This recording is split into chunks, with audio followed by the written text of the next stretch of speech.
ప్రముఖ హీరో సిద్ధార్థ్ అలాగే ప్రముఖ హీరోయిన్ అదితిరావు హైదరి ఈరోజు ప్రేమ వివాహం చేసుకున్నారు. గత కొంతకాలంగా ప్రేమలో ఉన్నటువంటి ఈ ఇద్దరు హీరోయిన్లు ఈరోజు పెద్దల సమక్షంలో వనపర్తి జిల్లా శ్రీరంగపురం ఆలయంలో వీరు వివాహం చేసుకున్నట్లుగా తెలుస్తోంది. తమిళనాడుకు చెందినటువంటి అర్చకులు ఈ వివాహ తంతును చేయించినట్లుగా కూడా మనకైతే సమాచారం అందుతోంది. గత కొంతకాలంగా ప్రేమలో ఉన్నారు. ఒక షూటింగ్లో పరిచయమైనటువంటి వీరిద్దరూ పరిచయం అది ప్రేమగా మారడం, తర్వాత అది వివాహానికి దారి తీయడం జరిగింది. ఈ అంశానికి సంబంధించి మనతో మాట్లాడేందుకు ప్రముఖ సినీ విశ్లేషకులు యజ్ఞమూర్తి గారు మనతో ఉన్నారు. యజ్ఞమూర్తి గారితో మాట్లాడదాం. యజ్ఞమూర్తి గారు హాయ్ అండి. హాయ్ కృష్ణ. ఈరోజు సిద్ధార్థ గారికి అలాగే అదితిరావు హైదరి వీళ్ళిద్దరూ గత కొంతకాలంగా ప్రేమలో ఉన్నారు. ఈరోజు వివాహం చేసుకున్నారు. తమిళనాడుకి చెందినటువంటి కొంతమంది అర్చకులు వీరి వివాహ తంతును జరిపించినట్లుగా కూడా మనకి సమాచారం అందుతుంది. అసలు ఏంటి సార్ వీరిద్దరికి ఎక్కడ పరిచయం? మహాసముద్రం వాళ్ళిద్దరూ కలిసి చేసినటువంటి ఒకే ఒక చిత్రం, అది తెలుగు సినిమా.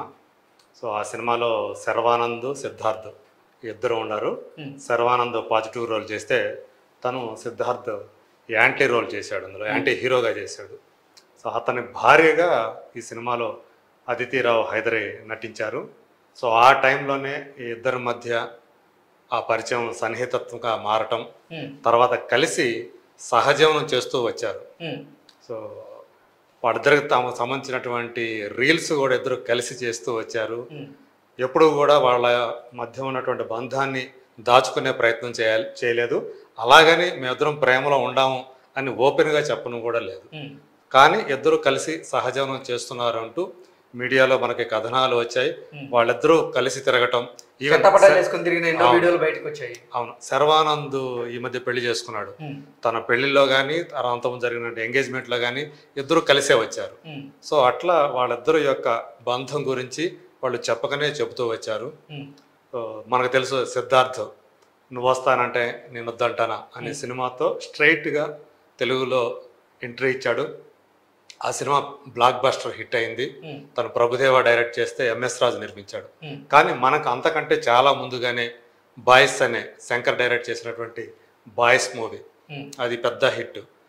ఆ సినిమా తెలుగులో కూడా డబ్ అయ్యి ఇక్కడ కూడా విజయం సాధించింది. అలా అప్పుడే తను టీనేజ్లో ఉన్నప్పుడే తను మనకు పరిచయం.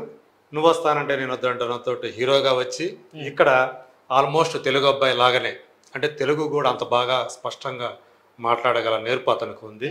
సో అట్లా ఆ సినిమా బొమ్మరిల్లి సినిమా మనకు తెలుసు ఎంత పెద్ద విజయం సాధించిందో. భాస్కర్ డైరెక్ట్ చేయగా దిల్ రాజు ప్రొడ్యూస్ చేశాడు. ఆ సినిమాలో ప్రకాష్ రాజ్, సిద్ధార్థ్ తండ్రి కొడుకులుగా చేసినటువంటి అభినయం కానీ ఆ సీన్లు కానీ ఎప్పుడు కూడా మనం బొమ్మరిల్లు ఫాదర్, బొమ్మరిల్లు సన్ అని చెప్పేసి మాట్లాడుకుంటాం. అంత ఇదిగా అతను తెలుగు వాళ్ళ హృదయాల్లో చోటు సంపాదించుకున్నాడు. అయితే క్రమంగా ఆ తర్వాత అతను చేసిన సినిమాలు సరిగా ఆడకపోవటం, వీటి వల్ల మళ్ళీ తన మాతృభాష తమిళంలోకి వెళ్ళిపోయి అక్కడ సినిమాలు చేసుకుంటూ వచ్చాడు.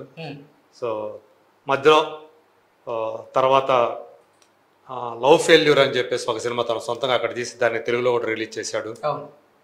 చాలా కాలం తర్వాత మళ్ళీ అతను మహాసముద్రం అనే సినిమా, అజయ్ భూపతి డైరెక్ట్ చేసిన సినిమా, ఆర్డిఎక్స్ డైరెక్టర్, తన రెండో సినిమాది. ఆ సినిమాలో మళ్ళీ మన తెలుగుకు వచ్చాడు. సో అప్పటి నుంచి కూడా వీళ్ళిద్దరి మధ్య అదితి తోటి అతని సన్నిహితత్వం. సో ఇద్దరు కూడా చూసుకుంటే ఇది సెకండ్ మ్యారేజ్. ఆ అమ్మాయి 17 ఏళ్ల వయసులోనే సత్యదీప్ మిశ్రా అని చెప్పేసి అతను TV serials, Hindi TV serials actor అతను. అతనితో ప్రేమలో పట్టడం, 21 ఏళ్ళకి పెళ్లి చేసుకోవటం, అట్లా 2012లో విడాకులు తీసుకోవటం. తర్వాత హూకిల్డ్ జెస్సికా అనే ఒక బాలీవుడ్ ఫిల్మ్ ఒక 12-13 ఇయర్స్ బ్యాక్ వచ్చింది అనుకుంటా. ఆ సినిమాతోటి అతను మళ్ళీ అంటే సీరియల్స్ నుంచి బాలీవుడ్లో అడుగుపెట్టాడు సత్యదీప్ మిశ్రా. సో అలాంటి బ్యాక్గ్రౌండ్ ఉన్న అతను పెళ్లి చేసుకుంది.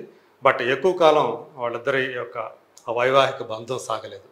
మరోవైపు సిద్ధార్థ్ చూసుకున్నా తను చిన్ననాటి స్నేహితురాలు మేఘన అని చెప్పేసి ఆ అమ్మాయిని పెళ్లి చేసుకున్నాడు. సో ఆ అమ్మాయికి అంటే అదితి కంటే ముందుగానే ఆ అమ్మాయికి అతను విడాకులు ఇచ్చేసి ఉంటాడు. అంటే 2007-8 అనుకుంటా ఆ టైంలోనే. సో అప్పటి నుంచి కూడా అతనితో చాలా మనకు తెలుసు చాలామంది హీరోయిన్ తోటి యాక్టర్స్ తోటి అతని పేరు కలిసి వినిపించేది. అవును. సో మొత్తానికి ఒక ప్లే బాయ్ అనే ఒక పేరు సంపాదించుకున్నాడు అతను.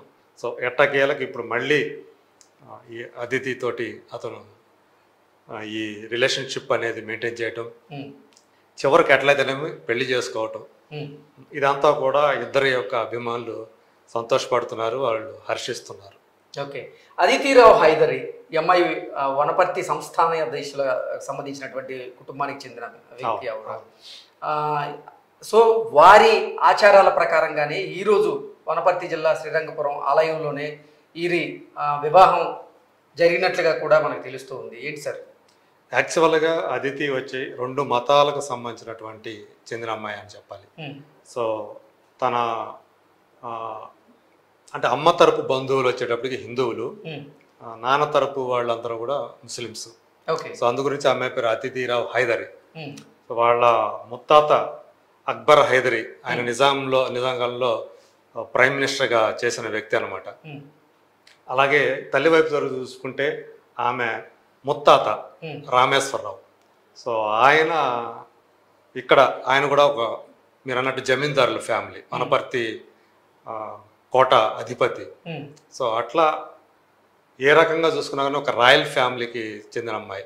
ఇంకా చెప్పాలంటే రామేశ్వరరావు ఈమెకి తల్లి తరపు ముత్తాయితే అమీర్ ఖాన్ మాజీ భార్య కిరణ్ రావు, ఆమెకు ముత్తాత అంటే తండ్రి తరపు అనమాట. సో అట్లా అదితిరావు కిరణ్ రావు బంధువులు కూడా, సన్నిహిత బంధువులు. సో అలాంటి నేపథ్యం ఉన్నటువంటి అమ్మాయి. కానీ ఆమె చిన్నతనంలోనే బాంబేకి వెళ్ళిపోవటం, అక్కడే పెరగటం వల్ల తెలుగు అమ్మాయికి అంతగా రాదు. సో అట్లా అమ్మాయి వీరిద్దరు హిందూ సంప్రదాయం ప్రకారంగా వివాహం చేసుకున్నారా లేదంటే ముస్లిం సంప్రదాయం ప్రకారంగా? ఇప్పుడు ఇద్దరు కూడా అంటే సిద్ధార్థ్ మనకు తెలుసు, తను ఆల్రెడీ తమిళ బ్రాహ్మణ సంబంధించినటువంటి వ్యక్తి.